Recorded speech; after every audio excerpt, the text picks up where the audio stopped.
유튜브와 기타 플랫폼을 통해 책을 낭독하려고 합니다. 부족한 실력이지만 하나님의 사랑이 담긴 요한계시록을 낭독할 수 있게 해주신 하나님께 감사합니다. 2020년 6월부터 올해 4월까지 예배 시간에 강연한 요한계시록 강해를 엮은 강해집이 출판되었습니다. 예영 출판사를 통해 출간한 종말의 타임테이블의 개정 증보판이라 할 수 있는데 이번엔 더 많은 사람들에게 책을 배포하고자 책을 비매품으로 발행하였습니다. 책 제목은 아멘 주 예수여 오시옵소서입니다. 저자는 2세대가 가기 전에 블로그를 운영하고 계시는 방월성 목사님이십니다. 저자 소개를 잠시 하도록 하겠습니다. 방월성 목사, 1986년에 인하대학교 산업공학과를 졸업하였고 그 후 서울신학대 신학대학원에 진학하여 MDiv, 목회학 석사 과정을 마쳤다. 1992년 신학대학원을 졸업한 후 2년 동안 동양선교회 OMS의 십자군 전도대로 일하면서 OMS 소속의 러시아 단기 선교사로 파송받아 사역하기도 했다. 1995년에 목사 안수를 받았다. 이후 현재 인천에 있는 기독교 대한 성결교회 주능교회를 개척하여 지금까지 한 교회의 담임 목사로 섬기고 있다.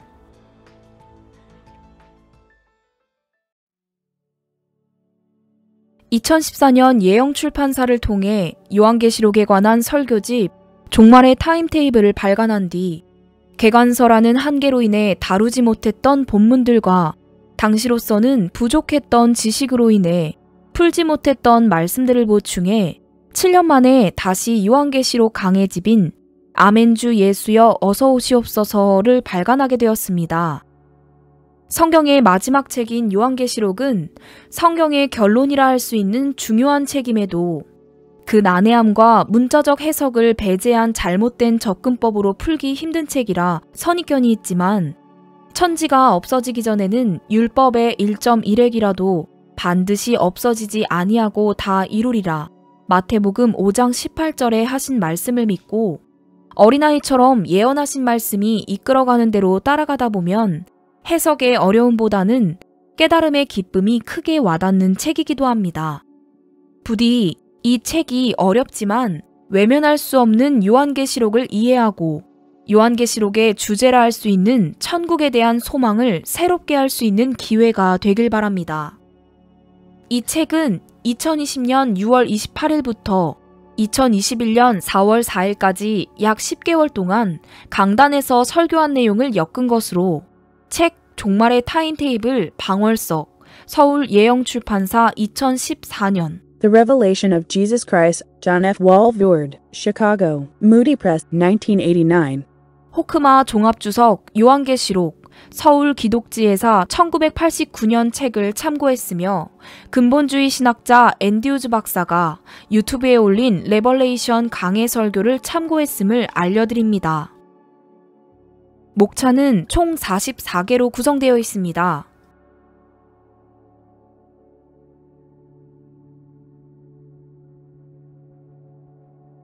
요한계시록 강해 첫 번째, 예수 그리스도의 계시라. 요한계시록 1장 1절에서 11절 말씀. 요한계시록의 저자는 사도 요한으로 로마 황제 도미티안 통치 말년 AD 95년경에 쓰여진 것으로 알려지고 있습니다. 본서가 쓰여진 곳은 에게해의 반모섬입니다. 사도 요한은 하나님의 말씀과 예수의 증거 때문에 반모섬의 유배당에 있던 어느 주일날 성령의 감동을 받아 신비로운 경험을 하게 되는데 사도 요한에게 나타나신 예수님은 본 바를 기록하여 교회들에게 보내라는 지시를 하십니다. 요한계시록의 서문이라 할 수 있는 오늘 본문에서도 사도 요한은 이 글의 성격을 계시, 예언, 서신으로 소개하고 있습니다. 이는 요한계시록을 어떻게 이해해야 할지에 대한 사도 요한의 직접적인 설명이라고 볼 수 있습니다. 오늘은 이 말씀들을 중심으로 우리가 어떻게 요한계시록을 이해하고 해석해야 할지를 생각해보고 또 계시록의 전달자로 소개되고 있는 예수님에 대해 묘사한 말씀들을 살펴보고자 합니다. 첫 번째, 요한계시록의 성격. 먼저 요한계시록은 예수 그리스도의 계시입니다. A. 1절에서 예수 그리스도의 계시라 할 때 예수 그리스도의 라는 단어가 헬라어 원어를 보면 예수 그리스투라고 해서 속격으로 되어 있는데, 이를 목적어의 소유격으로 보고 해석하면 예수 그리스도의 계시라는 표현이 예수 그리스도에 관한 계시라는 의미가 되고, 주어의 소유격이라고 보고 해석하면 예수 그리스도로 말미암아 주어진 계시라는 뜻이 됩니다. 어떤 뜻이 맞을까에 대한 신학자들의 의견이 갈리지만 제 개인적으로는 두 가지 의미 모두 포함하고 있다고 봅니다. 요한계시록은 예수 그리스도에 관한 계시인 동시에 예수 그리스도로 말미암아 주어진 계시이기 때문입니다. 요한계시록의 전달자가 예수님이시고 또 요한계시록의 주인공이 예수님 자신이라는 뜻입니다. 복음서가 초림의 주님에 관해 알려주고 있다면 요한계시록은 장차 재림하실 예수님에 대해 알려주고 있습니다.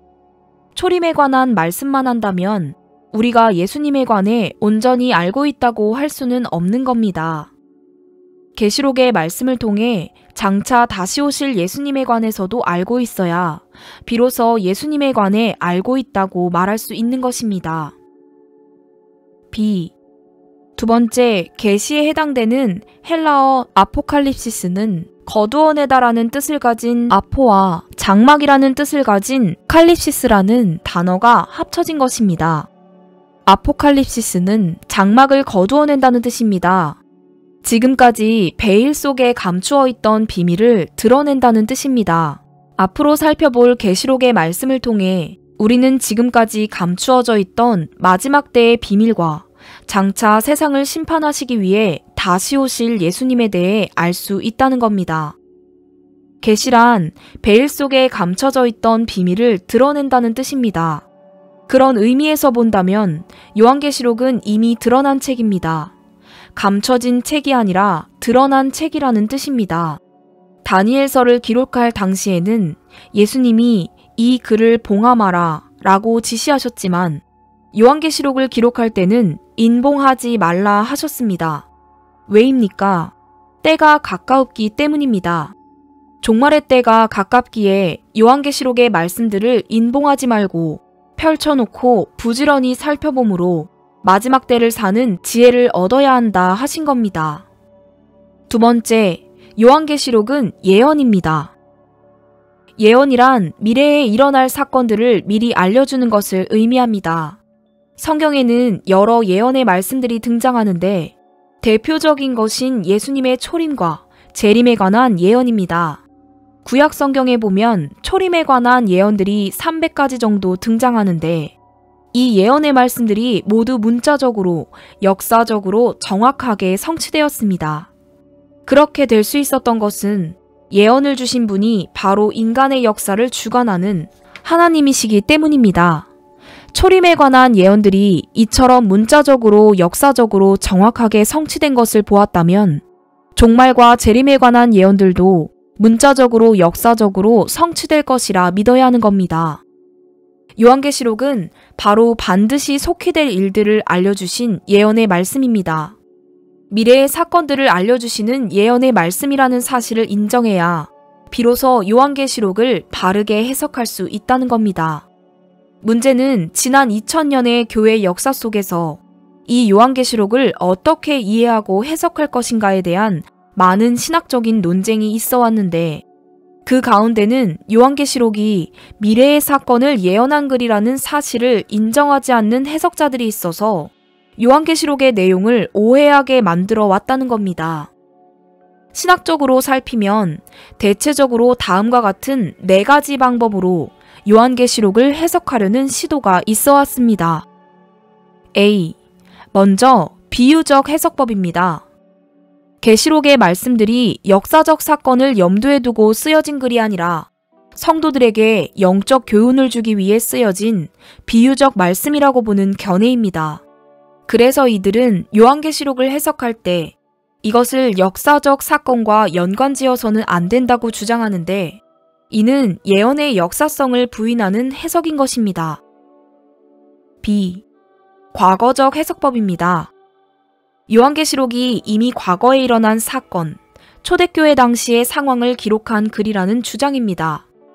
이런 주장을 하는 사람들은 요한계시록에 묘사된 영적 전쟁에 관한 기록이 초대교회와 유대주의자 또는 초대교회와 이방 종교와의 영적 전쟁을 묘사한 것이라고 주장합니다.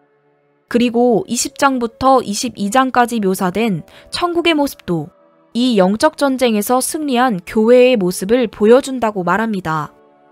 이도 또한 요한계시록의 예언적 특성을 부인하는 해석법입니다. 조금 더 구체적으로 살펴보면 이들은 요한계시록이 AD 95년 도미티안 집권 말년에 쓰여진 글이 아니라 AD 60년 네로 황제가 기독교인들을 박해하기 직전에 쓰여진 것이라는 주장을 합니다. 이런 주장을 바탕으로 요한계시록 13장에 묘사된 적그리스도는 네로 황제이고 18장에서 멸망받을 것이라 예언된 큰 성 바벨론도 타락한 예루살렘을 묘사한 말씀이라고 주장하며 이 예언이 이미 AD 70년에 성취되었다고 해석합니다. 단편적인 사건들만 살피면 이 해석이 그럴듯해 보이기도 하지만 요한계시록의 구체적인 내용들을 살펴보면 계시록의 예언들이 예루살렘 멸망을 전후로 이미 성취되었다는 주장이 무리가 있음을 알 수 있습니다. C. 역사적 해석법입니다. 이는 요한계시록에 기록된 말씀들이 교회 시대 전체 기간 동안 교회가 겪게 될 영적 싸움을 상징적으로 묘사한 것이라고 보는 해석법입니다. 현재 우리가 계시록의 예언 속에 살고 있다는 겁니다. 그런 의미에서 역사적 해석법을 현재적 해석법이라고 표현하기도 합니다. 저들은 이 영적 싸움이 예수님이 재림하실 때까지 지속될 것이라고 주장합니다. 역사적 해석법을 주장하는 사람들은 중요한 역사적인 사건이 발생할 때마다 이것을 끊임없이 요한계시록의 예언과 연관지어 해석하려고 애써왔습니다. 나폴레옹이 등장하여 유럽을 정벌할 땐 그를 적그리스도라고 해석하였고 2차 대전의 와중에는 히틀러를 적그리스도라고 생각했습니다.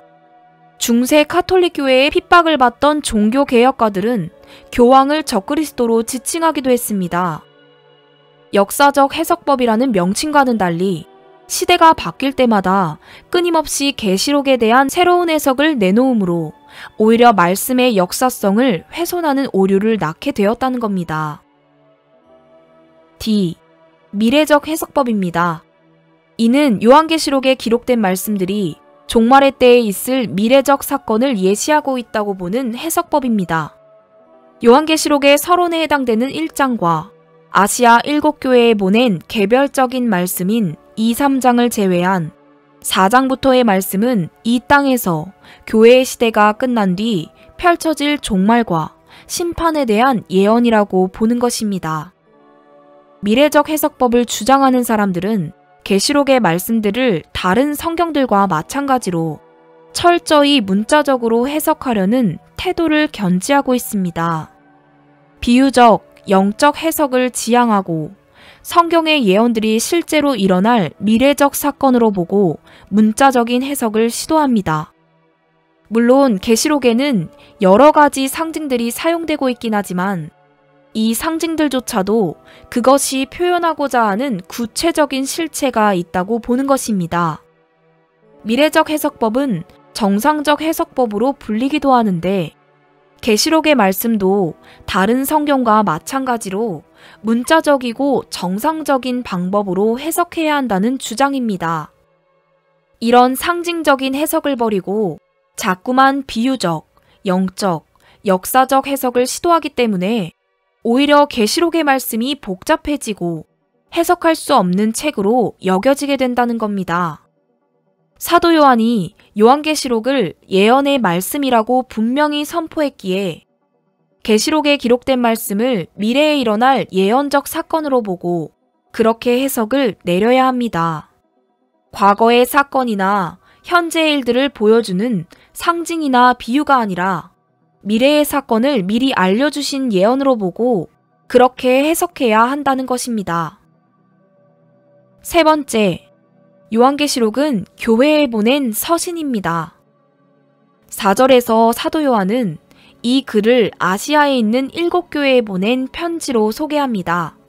11절에 소개된 아시아에 있는 7교회는 에베소, 서머나, 버가모, 두아디라, 사데, 빌라델비아, 라오디게아 교회입니다. 물론 아시아에는 이 7교회만 있었던 것은 아니지만 대표적으로 7교회를 선택하여 이 교회들에게 보낸 서신이라고 보고 있습니다. 물론 본문에 소개된 7교회는 역사 속에 존재했던 지역교회들입니다. 2, 3장에는 이 교회들 하나하나에 보낸 겉면의 말씀들이 등장하는데 초대교회에 존재했던 여러 교회들 가운데 이 교회들을 택하여 말씀을 주신 것은 이 교회들이 가진 상징성과 대표성이 있기 때문이라는 겁니다. 대부분의 신학자들은 본문에 소개된 7교회가 역사 속에 등장할 모든 교회들을 상징 혹은 대표한다고 보고 있습니다. 요한계시록은 이런 교회들에게 보내신 개별적인 서신인 것입니다. 요한계시록의 수신자가 교회라는 겁니다. 요한계시록이 비록 오픈된 계시의 말씀이긴 하지만 교회 밖에 있는 사람들에겐 여전히 이해될 수 없는 개별적인 서신이라는 겁니다. 일반적으로 편지 안에는 그 글을 주고받는 당사자들만 이해할 수 있는 경험이나 사건이 포함되어 있습니다. 이런 내용들은 글을 읽고 있는 당사자가 아닌 제3자가 이해하는 데는 한계가 있는 겁니다. 요한계시록은 교회에 주신 서신이기 때문에 그리스도의 신부인 교회가 아니면 이해할 수 없는 말씀들이 많이 등장한다는 겁니다. 두 번째, 이 예언의 말씀을 읽는 자와 듣는 자와 지키는 자가 복이 있다 하십니다. 왜입니까? 때가 가깝기 때문입니다. 유비무환이요 무비유한이라 했습니다. 미래를 알고 준비하는 자에게는 환란이 없고 준비하지 않는 자에게는 환란이 닥친다는 뜻입니다. 지금 눈앞에 엄청난 재앙이 다가오고 있는데도 이를 깨닫지 못해 준비하지 못한다면 결국 재앙으로 멸망할 수밖에 없다는 것입니다. 평소에 쓰나미가 밀려올 때 어떤 일이 발생하는지 배워놓아야 실제로 쓰나미가 밀려올 때 이를 깨닫고 빨리 높은 곳으로 대피해 목숨을 건질 수 있는 것입니다. 지난주에는 어떤 분이 블로그 댓글에다가 교회 블로그를 비판하는 어느 목사의 글을 링크해놓고는 마지막 때를 알리는 블로그의 글들이 오히려 믿음 생활에 도움이 안 될 수도 있다는 글을 올려놓았습니다. 블로그를 비판하는 목사의 논리는 종말에 관한 글들이 성도들을 불안하게 만들어 정상적인 믿음 생활을 할 수 없게 만드니 잘못되었다는 겁니다. 저는 이런 황당한 주장을 하는 그분에게 저쪽에서 커다란 쓰나미가 몰려오는데 불안을 느끼지 않는 것이 정상적인 모습이냐라고 묻고 싶습니다. 내 백성이 지식이 없어 망한다고 하십니다. 종말의 때를 경고하는 요한계시록의 말씀들을 읽고 듣고 그 경고하신 말씀대로 행하는 자가 구원의 복을 얻을 수 있는 것입니다. 세 번째, 계시의 주체이신 예수 그리스도. 이제는 5절부터 8절까지의 말씀을 통해 요한계시록의 주인공이요 또 이 요한계시록의 전달자이신 예수님에 관해 소개한 말씀들을 살펴봅니다. 첫 번째, 먼저 5절 맨 앞에서는 예수님을 충성된 증인으로 소개합니다. 증인이란 하나님의 뜻을 전하는 자를 의미합니다. 예수님은 공생의 기간 동안 여러 설교를 통해 하나님의 말씀을 가르치셨고 또 십자가를 통해 율법의 요구를 완성하셨습니다. 이런 예수님이 다시금 사도 요한에게 나타나 마지막 종말의 날에 있을 예언의 말씀들을 전하여 주심으로 충성된 증인으로서의 사명을 다하신 것입니다. 충성된 증인이라 하면 하나님의 말씀 가운데서 일부분만 전하는 것이 아니라 전체를 다 전해야 하는 겁니다.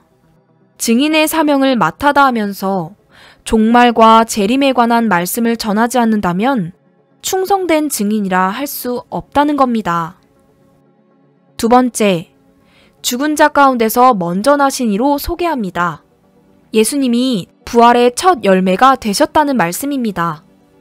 예수님이 부활의 첫 열매가 되시고 4장 4절에서 24장로로 묘사된 교회가 부활의 두 번째 열매가 되는 것입니다. 그리고 20장 4절에 묘사된 환난 성도들과의 구약의 성도들이 이삭 줍기와 같은 마지막 열매로 부활의 사건에 참여하게 되는 것입니다. 세 번째, 땅의 임금들의 머리라 하십니다.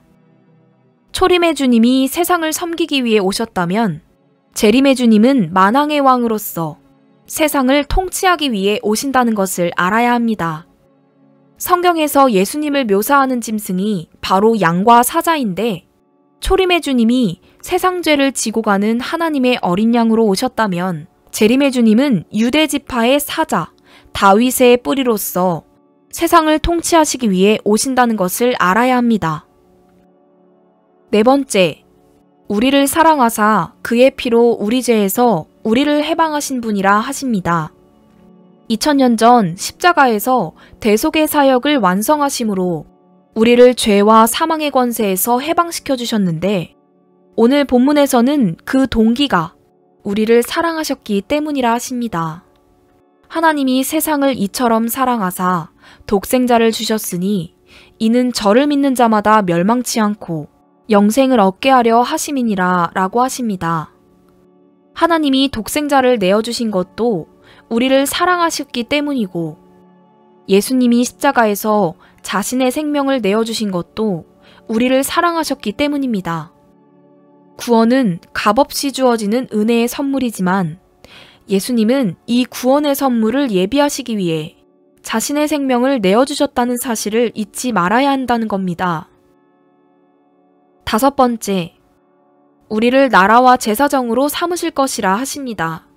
우리를 나라와 제사정으로 삼으신다는 이 말씀이 KJV에는 우리를 왕과 제사장으로 삼으셨다라고 되어 있습니다. 왕은 세상을 다스리는 자이고 제사장은 영적 지도자입니다. 장차 예수님이 유업으로 주실 하나님의 나라는 구속받은 성도들이 왕과 제사장이 되어 다스리는 나라라는 뜻입니다. 왕이 해야 할 가장 중요한 일이 백성을 다스리는 것이라면 제사장이 해야 할 가장 중요한 사명은 바로 하나님께 제사를 드리는 것입니다.